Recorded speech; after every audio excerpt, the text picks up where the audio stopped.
Hello বন্ধুরা, কেমন আছো সবাই? আশা করি সবাই খুব ভালো আছো আর আমিও খুব ভালো আছি।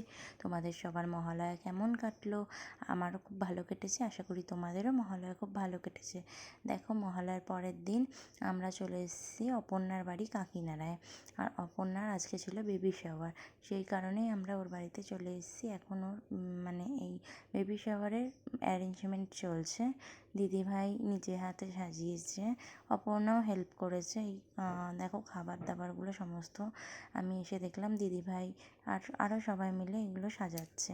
তা আবার ফটো সেশন করার জন্য আমাকে ডেকে নিয়ে গেল যে ফটো তুলে দে কটা, আর ও তুললো আমার সাথে কটা ছবি। আমি তাই চলে গেছিলাম। এবার দেখো, সেই অনুষ্ঠান আরম্ভ হয়েছে। এবার ফটো তোলার পর আমি বললাম যে এবার খেয়ে নে, তুই খাওয়া দাওয়াটা স্টার্ট করে দে।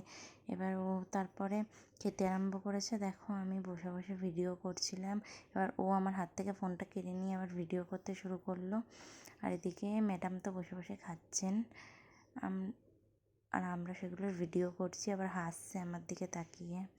এবার দেখো, আমরা খেতে বসে পড়েছিলাম। আর আজকের খাবারগুলো সত্যি ভীষণ সুন্দর ছিল। প্রথমেই আমাদের দিয়েছিল ডাল, ভাত আর আলুর চিপস। তারপর এসে গেছিলো পটল চিংড়ি, আর দুটোই আমি খুব আনন্দ করে খেয়েছিলাম, তোমরা সেটা দেখতেই পাচ্ছ। তারপর মাছ দিয়েছিল, সেটাও খুব মজা করে খেয়েছিলাম। মানে প্রত্যেকটা খাবার আজকে ছিল খুব সুন্দর। আর তারপর দেখো, এই যে রসগোল্লা, পায়েস, চাটনি পাঁপড়টা আমি আর ভিডিওতে নিতে পারিনি, খাওয়ার আনন্দেই ব্যস্ত ছিলাম।